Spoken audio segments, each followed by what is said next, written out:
ಬೆಳಗಾವಿಯಲ್ಲಿ 4,500 ಕೋಟಿಯನ್ನು ವಂಚಿಸಿದನ ನೋಡಿದ್ರಿ. ನೀವು ದುಡ್ಡು ಕೊಡಿ, ನಾನು ಹೆಚ್ಚಿನ ರೀತಿಯಾದಂಥ ಬಡ್ಡಿ ಕೊಡ್ತೀನಿ ಅನ್ನುವಂಥ ಆಸೆಯಲ್ಲಿ ಜನ ದುಡ್ಡು ಕೊಟ್ಟರು, ಅಲ್ಲಿ ಪಂಗನಾಮ ಹಾಕಿದರು.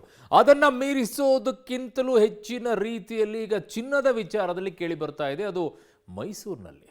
ಏನಪ್ಪ ಅದನ್ನು ಮೀರಿಸುತ್ತೆ ಅಂತಂದರೆ, ಈ ವ್ಯಕ್ತಿ ನೀವು ಚಿನ್ನ ನನಗೆ ಕೊಡಿ, ನಾನು ನಿಮಗೆ ಹೆಚ್ಚಿನ ಬೆಲೆ ಕೊಡ್ತೀನಿ ಅಂತ ಹೇಳಿಬಿಟ್ಟು ಇಸ್ಕೊಂಡು ಈಗ ಬೊಬ್ಬೆ ಹೊಡ್ಕೊಂಡಿದ್ದಾರೆ.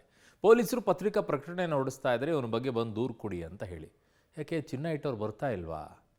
ನೀವು ತೊಗೊಂಡಿರುವಂಥ ಚಿನ್ನ ಯಾವ ಮೂಲದಲ್ಲಿ?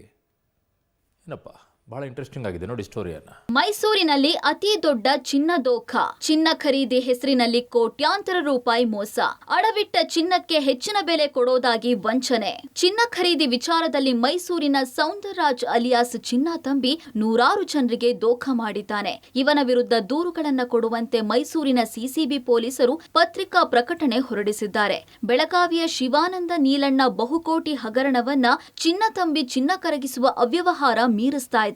ಹೌದು, ಚಿನ್ನಕ್ಕೆ ಹೆಚ್ಚಿನ ಬೆಲೆ ಕೊಡೋದಾಗಿ ಗಿರವಿ ಇಟ್ಕೊಂಡು ಈತ ಮೋಸ ಮಾಡ್ತಿದ್ನಂತೆ. ಗ್ರಾಹಕರ ಮುಂದೆ ಕ್ಷಣಾರ್ಧದಲ್ಲಿ ಚಿನ್ನ ಕರಗಿಸ್ತಾ ಇದ್ದ ಚಿನ್ನ ತಂಬಿ ಚಿನ್ನ ಕರಗಿಸಿದ ನಂತರ ನಿಮ್ಮದು ಅಪರಂಜಿ ಚಿನ್ನವಲ್ಲ ಅಂತ ವಂಚಿಸ್ತಾ ಇದ್ನಂತೆ. ಕೊನೆಗೆ ಬಾಡಿ ಗಾರ್ಡ್ ಮೂಲಕ ಹೆದರಿಸಿ ಕಡಿಮೆ ಹಣ ಕೊಟ್ಟು ಸೆಟ್ಲ್ಮೆಂಟ್ ಮಾಡ್ಕೊಳ್ತಿದ್ನಂತೆ. ಸುಂದರರಾಜ್ ಅಲಿಯಾಸ್ ಚಿನ್ನ ತಂಬಿ, ಇವನ ಟಾರ್ಗೆಟೇ ದುಡ್ಡಿನ ಅತಿ ಅವಶ್ಯಕತೆ ಇರುವಂತಹ ಜನ, ಅದರಲ್ಲೂ ಕೂಡ ಮಧ್ಯಮ ವರ್ಗದ ಜನ.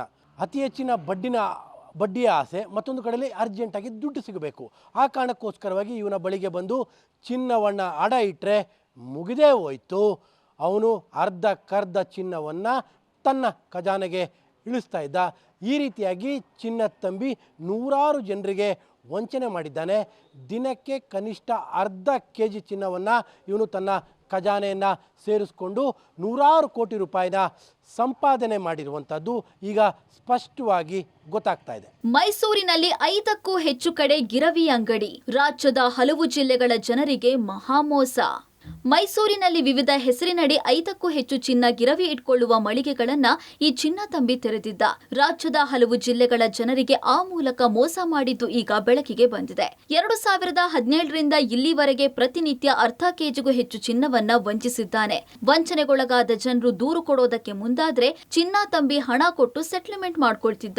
ಇದರಿಂದ ರೊಚ್ಚಿಗೆದ್ದ ಜನರು ನಗರ ಪೊಲೀಸ್ ಆಯುಕ್ತರ ಕಚೇರಿ ಮುಂದೆ ಪ್ರತಿಭಟನೆ ಮಾಡಿದ್ದು, ಅದರ ಪರಿಣಾಮ ಎಫ್ಐಆರ್ ದಾಖಲಿಸಿಕೊಂಡ ಪೊಲೀಸರು ಚಿನ್ನ ತಂಬಿಯನ್ನ ಬಂಧಿಸಿ ಜೈಲಿಗಟ್ಟಿದ್ದಾರೆ. ಇನ್ನು ಚಿನ್ನ ತಂಬಿ ಬಂಧಿಸಿ ಸುಮ್ಮನೆ ಇದ್ದ ಪೊಲೀಸರು ಯಾವಾಗ ಬೆಳಗಾವಿಯಲ್ಲಿ ಹಗರಣ ಹೊರಬರ್ತಾ ಇದ್ದಂತೆ ಚಿನ್ನ ತಂಬಿ ವಿರುದ್ಧ ಪತ್ರಿಕಾ ಪ್ರಕಟಣೆ ಹೊರಡಿಸಿದ್ದಾರೆ. ಚಿನ್ನ ಅಡವಿಟ್ಟು ಮೋಸ ಹೋಗಿರುವವರು ದಾಖಲೆಗಳೊಂದಿಗೆ ಸಿಸಿಬಿ ಘಟಕಕ್ಕೆ ದೂರು ನೀಡುವಂತೆ ಕೋರಿದ್ದಾರೆ.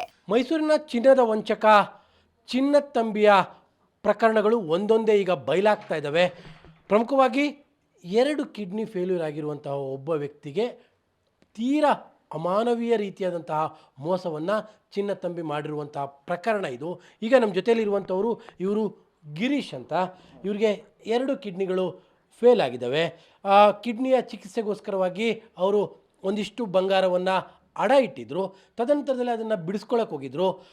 ಬಿಡಿಸ್ಕೊಳ್ಳೋಕೆ ಹೋದಂಥ ಸಂದರ್ಭದಲ್ಲಿ ಚಿನ್ನ ತಂಬಿ ಇವರ ಮೇಲೆ ದೌರ್ಜನ್ಯ ಎದುರಿಸ್ತಾನೆ. 1 ವರ್ಷದ ನಂತರ ಬನ್ನಿ ಅನ್ನುವಂಥ ರೀತಿಯ ಧಮಕಿಯನ್ನು ಹಾಕ್ತಾನೆ. ಈಗ ನಾನು ಗಿರೀಶ್ ಅವ್ರ ಜೊತೆಲೇ ಮಾತಾಡ್ತೀನಿ. ಎಷ್ಟು ಗ್ರಾಮ್ ಚಿನ್ನವನ್ನು ನೀವು ಅಡ ಇಟ್ಟಿದ್ದಂಥದ್ದು ಚಿನ್ನ ತಂಬಿ ಹತ್ರ ಯಾವಾಗ? ಸರ್, ನಾನು ಹೋದ ವರ್ಷ ಮೇಲೆ ಮಡಗಿದೆ. ಮುತ್ತೂಟ್ ಫೈನಾನ್ಸಲ್ಲಿ ಇತ್ತು ಅದು. ಇವರು ನಾನು ಅಡ್ವರ್ಟೈಸ್ ಮೇಲೆ ನೋಡ್ಬಿಟ್ಟು 69 ಪೈಸಾ ಕಮ್ಮಿ ಬಡ್ಡಿ ಅಲ್ಲ, ನಾನು ಮುತ್ತೂಟ್ ಫೈನಾನ್ಸಲ್ಲಿ 1 ರೂಪಾಯಿ ಮಡಗಿದೆ. 69 ಪೈಸಾ ಅಂದ್ಬಿಟ್ಟು ಕಮ್ಮಿ ಸಿಗುತ್ತಲ್ಲ, ಮಂತ್ಲಿ ಕಮ್ಮಿ ಕಟ್ಟಬೇಕು ಅದು, ಮತ್ತು ಅದು ವರ್ಷದ ಬಡ್ಡಿ ಅಂತ ಹೇಳಿದ್ರು ಅವರು. ಆದ್ದರಿಂದ ಅಲ್ಲಿ ಅವರು ನನಗೆ ಅಡ್ವರ್ಟೈಸ್ ನೋಡ್ಬಿಟ್ಟು ಅವ್ರು ಫೋನ್ ಮಾಡಿದ್ರು ನನಗೆ, ಈ ಥರ ನಾವು ಚಿನ್ನವನ್ನು ಬಿಡಿಸಿ ನಾವು ಕಮ್ಮಿ ಬಡ್ಡಿಯಲ್ಲಿ ಮಡಿಕತ್ತೀವಿ ಅಂತ. ಅದರಿಂದ ಬಿಡಿಸಿ ಇಬ್ಬರು ಬಂದಿದ್ದರು, ಅವ್ರ ಕಡೆಯವ್ರು ಇಬ್ಬರು ಬಂದಿದ್ದರು. RTG ಮಾಡಿಸಿ ಬಿಡಿಸಿ 86 ಗ್ರಾಮ್ ಚಿನ್ನ ಸರ್. 86 ಗ್ರಾಮ್ ಚಿನ್ನ, ಒಂದು ನೆಕ್ಲೆಸ್ಸು ಮತ್ತು ಒಂದು ಮಾಂಗಲ್ಯ ಚೈನು. ಅದು ಬಿಡಿಸಿ ಈಗ ಅವ್ರು ತಗೊಂಡು ಹೋದ್ರು. ಅಲ್ಲಿಗೆ ತಗೊಂಡು ಹೋಗ್ಬಿಟ್ಟು ಅಲ್ಲಿ ನಾರಾಯಣ ರೋಡಲ್ಲಿ ಆಫೀಸ್ ಇತ್ತದು, ಅಲ್ಲಿ ಗಿರ್ವಿ ಮಡಗಿದ್ದು. ನನಗೆ ಸ್ಲಿಪ್ ಎಲ್ಲ ಕೊಟ್ಟಿದ್ದಾರೆ. ಅದನ್ನು ಎಷ್ಟು ಲಕ್ಷ ರೂಪಾಯಿ ಕೊಟ್ಟರು ಅವಾಗ? 5.5 ಲಕ್ಷ ಕೊಟ್ಟರು. 86 ಗ್ರಾಮ್ ಚಿನ್ನಕ್ಕೆ 5.5 ಲಕ್ಷ ಗಿರ್ವಿ ಕೊಟ್ಟಿದ್ದಾರೆ. ಯಾವ ವರ್ಷ? ಹೋದ ವರ್ಷ ಸರ್ ಹೋದ ವರ್ಷ 25ರಲ್ಲಿ ಹೋದ ವರ್ಷ ಸರ್. ಸಿಸಿಬಿ ಪತ್ರಿಕಾ ಪ್ರಕಟಣೆ ಕೊಟ್ಟ ಬೆನ್ನಲ್ಲೇ ಎಸ್ಟಿಜೆ ಗೋಲ್ಡ್ ಮಾಲೀಕ ಸೌಂದರರಾಜ್ ವಿರುದ್ಧ ಸಾಲು ಸಾಲು ದೂರು ದಾಖಲಾಗಿವೆ. ಈವರೆಗೆ ಸುಮಾರು 70ಕ್ಕೂ ಹೆಚ್ಚು ಜನರು ದೂರನ್ನ ನೀಡಿದ್ದಾರೆ. ಚಿನ್ನ ಕಳೆದುಕೊಂಡ ಬಗ್ಗೆ, ಹಣ ಮೋಸದ ಬಗ್ಗೆ, ಚಿನ್ನ ಕರಗಿಸಿಕೊಂಡು ಮೋಸ ಹೋಗಿರುವ ಜನರು ದೂರು ನೀಡಿದ್ದಾರೆ. ಈವರೆಗೆ ಕೋಟ್ಯಾಂತರ ರೂಪಾಯಿ ವಂಚನೆ ಮಾಡಿರುವ ಬಗ್ಗೆ ಅನುಮಾನವಿದೆ. ಒಟ್ಟಾರೆ ಈ ಪ್ರಕರಣದ ವ್ಯಾಪ್ತಿಯು ವಿಸ್ತಾರವಾಗ್ತಾ ಇರುವ ಕಾರಣ ಈ ಪ್ರಕರಣವು ಸಿಬಿಐಗೆ ವರ್ಗಾವಣೆಯಾಗುವ ಸಾಧ್ಯತೆ ಹೆಚ್ಚಿದೆ. KP Nagaraj, Public TV, Mysuru.